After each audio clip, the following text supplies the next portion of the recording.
Have you ever wanted to travel to Japan? I know I have. And this is because Japanese culture is full of interesting and different things compared to the American culture we all know and love. Because of this, today I'm going to talk to you about Japanese culture, and to be more specific, things that make up Japanese culture, such as the food they eat, the interesting vending machines you can find there, their clothes, and some interesting things trending in Japan right now. Speaking of things trending in Japan right now, there's a fashion trend known as Decora. Decora is a trend that was rather popular in the 90s to early 2000s, and as stated by GPNinfo.com, on October 7, 2017, is now making a comeback. Decora, as some of you may have noticed, sounds similar to decorate. That's because it's supposed to. Decora is supposed to sound like decorate, because you're decorating yourself with anything and everything cute. So that means bracelets, barrettes, hair dye, colors of any and every bright variety, stuffed animals, etc., etc. So here is a picture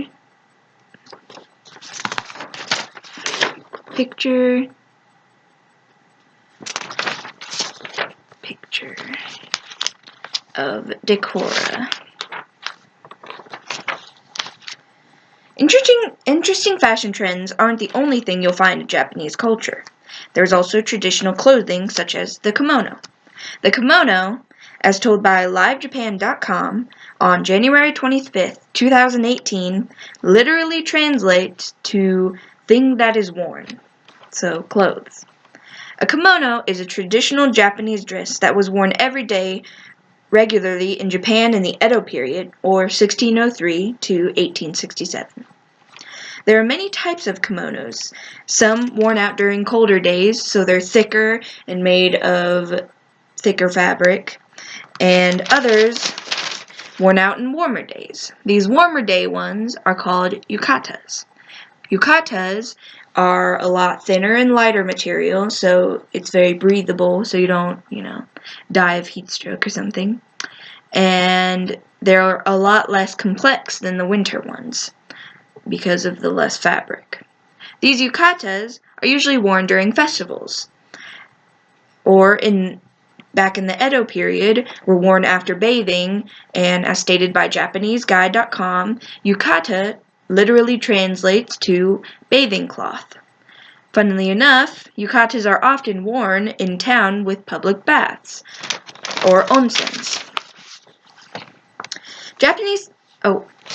Here is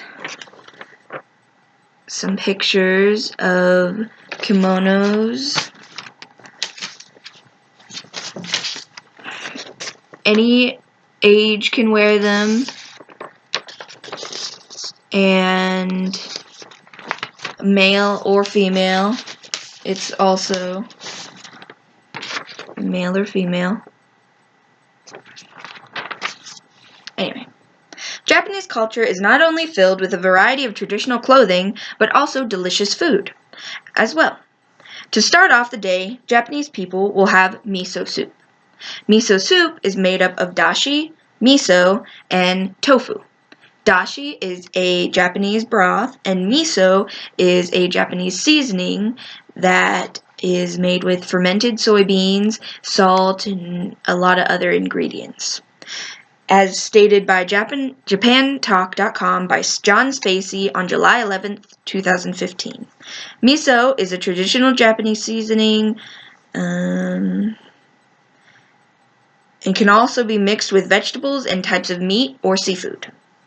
A Japanese breakfast can also include rice and cooked fish or grilled fish. Now that breakfast is finished, there's lunch. Japanese people eat onigiri for lunch. Not, of course, all of them, but you know what I mean. Anyway, Japanese people eat onigiri for lunch, and onigiri is, in English, a rice ball. It is made with rice, and it's filled with anything you can think of or want. It's like in America, it would be seen as like a sandwich, but, with rice. Rice balls are pretty much Japanese sandwich. Finally, for dinner, Japanese people have okonomiyaki. This dish is a type of savory pancake. It can be made with a variety of different ingredients that all come together to make any number of flavors. Here's miso soup. It didn't print all the way, but here's onigiri.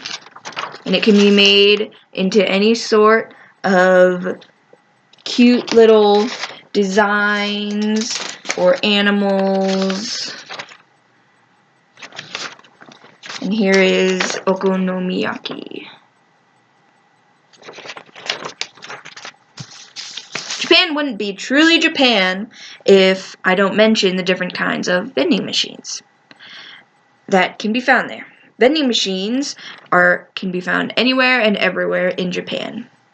In Japan, vending machines aren't the usual snacks or drinks that we in America have. It's usually different things. There is drinks and snacks, but it's usually, you'll find some pretty weird vending machines, such as it goes from alcohol to even underwear. So umbrellas, you name it, and Japanese vending machines have it. And today, Japan has the highest per capita rate of vending machines in the world, as said by Brian Ashcraft on November 23, 2016, on the website Kotaku.com. In conclusion, Japanese culture is very different from the American culture we know and love. But even so, you now know the food, vending machines, clothes, and trends that can be found in Japanese culture.